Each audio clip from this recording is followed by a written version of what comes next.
They say if you die at home with cats, it only takes 2 days before they start eating your body.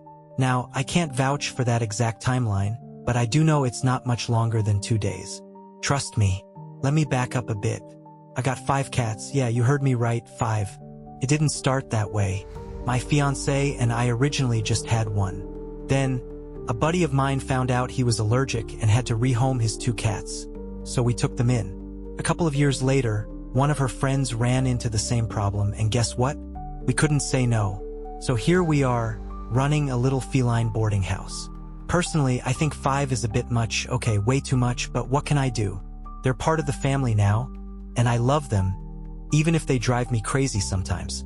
Anyway, not too long ago, my fiancée packed up and left for a trip to Thailand. She's big into Muay Thai, her brother, too, and he talked her into joining him on this gym trip they'd been planning for a while.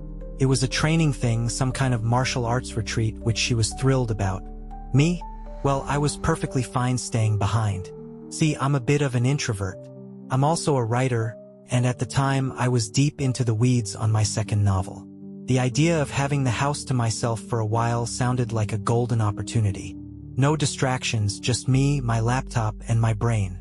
Of course, there were the cats, but they mostly do their own thing, so I wasn't too worried about them interrupting my flow. I was actually looking forward to the peace and quiet, a chance to really buckle down and make some progress. By the 3rd day of her trip, I'd really hit my stride. Around 4 in the afternoon, I wrapped up the 3rd chapter in as many days. Let me tell you, I was riding high. Writing can feel like a slog sometimes, but when you're on a roll, it's magic. Still, after 3 days of sitting at my desk and working nonstop, my brain was starting to overheat. I needed a break, something to shift gears for a bit. I looked around the house for a quick project to tackle and noticed one of the lights in the high ceiling of our living room had burned out. Perfect. Changing the bulb wouldn't take long, and it'd get me up and moving. I headed out to the garage, grabbed the ladder, and lugged it inside. Setting it up beneath the dead light, I couldn't help but notice how ridiculously high the ceiling was. Now, I'm a pretty tall guy, but even on the second to top step, I could barely reach the bulb. I knew better than to go any higher. Those warnings about not standing on the very top rung are there for a reason. But I figured, what's the worst that could happen? With a little hesitation, I climbed up to the top step. From there, I could finally reach the bulb, though it was still a bit of a stretch. The fixture was one of those simple screw-in types, but it had this thin metal rim halfway around it that made things complicated. It was like the bulb was being held hostage, and I couldn't figure out how to free it. After a couple of minutes of trying to finesse the bulb around the rim, I got frustrated. I gave it a good, firm tug. Nothing. Another pull, still nothing. By now, I was determined to win this battle. So I planted my feet, steadied myself, and yanked one more time with everything I had. The bulb finally gave way, and so did my balance. Before I even realized what was happening, the ladder wobbled beneath me, and I was airborne. I woke up flat on my back, staring up at the shattered light fixture I'd been wrestling with. For a few seconds, I couldn't quite make sense of where I was or what had happened. Then, reality set in, and with it, the realization that I couldn't move. Not an inch. My breathing was shallow but steady, and somewhere in the distance, I felt a dull ache radiating through my back. It was faint, like a far-off echo, but it gave me one small comfort.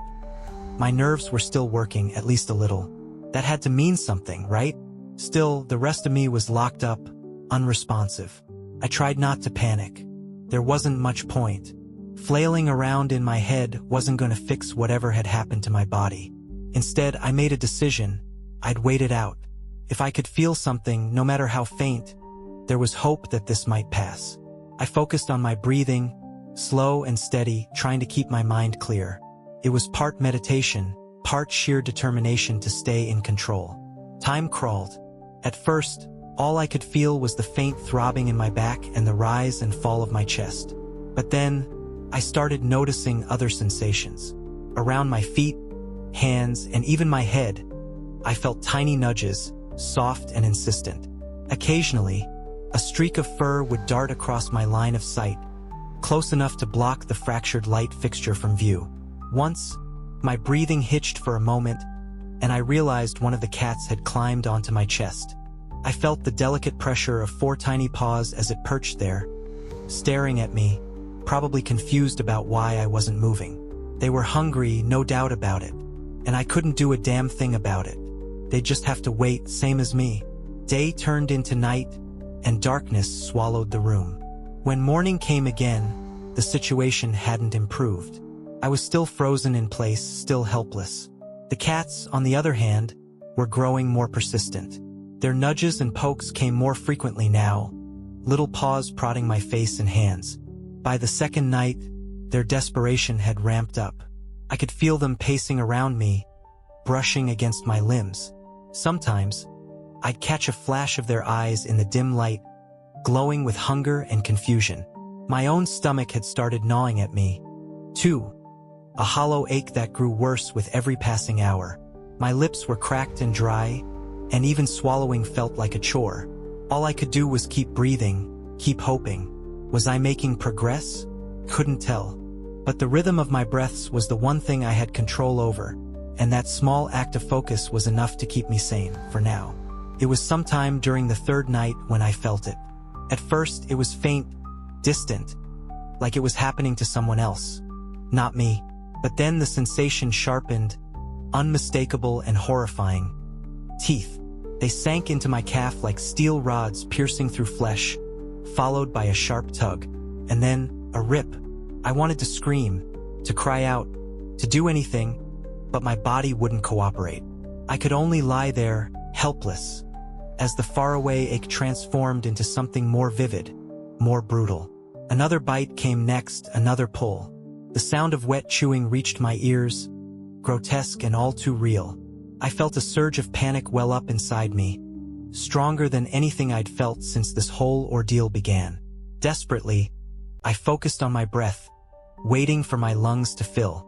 When they finally did, I poured everything I had into forcing the air out. The sound I made was weak, little more than a low, strained groan. But it was enough.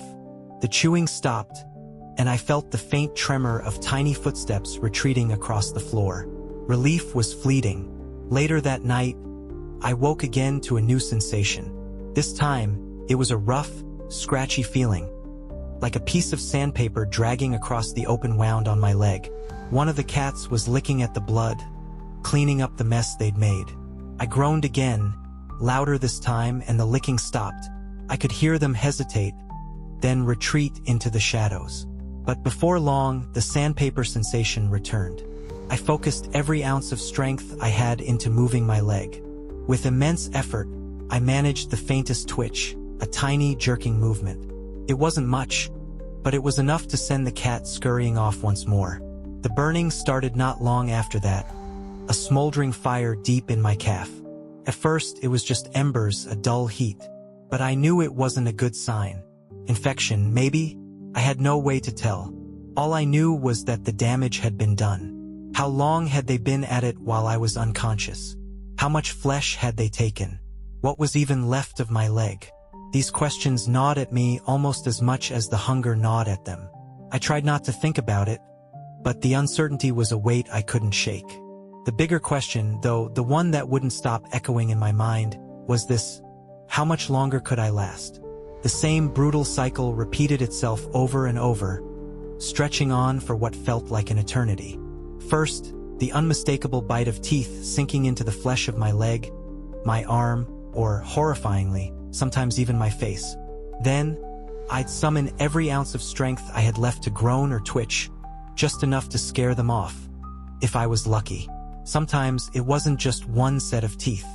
There were moments when I could feel 2, 3, even 4 sets gnawing at me all at once. And sometimes, no matter how much effort I put into trying to shake them, they wouldn't stop. They'd cling to me, their tiny jaws relentless. I could feel the blood pooling on parts of my body, sticky and warm. I could feel the fire of infection smoldering in the wounds they'd opened, spreading slowly but surely. My stomach had long since stopped growling. Now, it felt like it was full of jagged nails, twisting and tearing with every passing second. My mouth was dry, so dry it felt like I'd been chewing on a fistful of hot sand. I was getting weaker by the minute. In the rare, Fleeting moments of clarity. I tried to make sense of how long I'd been lying there. Days? A week? It was impossible to know for sure, but it had to be close to the time my fiancée was supposed to come back. She had to be on her way, or maybe someone else had noticed something was wrong by now. Somebody had to come. I just had to hold on a little longer. But thinking clearly was almost impossible. 5 little sets of teeth were tearing into 5 different parts of me, and the pain, the exhaustion, the hunger, it all blurred together. Concentration was like trying to grasp smoke with my hands. I wanted to fight back, to shake them off, but my body was betraying me. I was so tired, so completely drained. All I wanted was to rest, to let go, to stop fighting. I wasn't even focusing on my breathing anymore.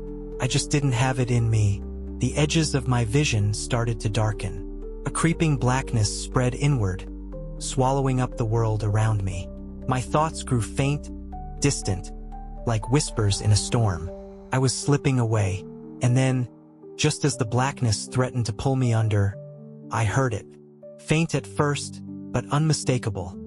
The low rumble of a car engine in the distance. The sound grew closer, sharper.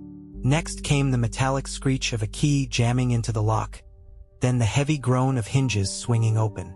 Footsteps followed, each one a thunderous echo in the silence of the house. And then screaming. The sound jolted through me like a lightning bolt, piercing through the haze.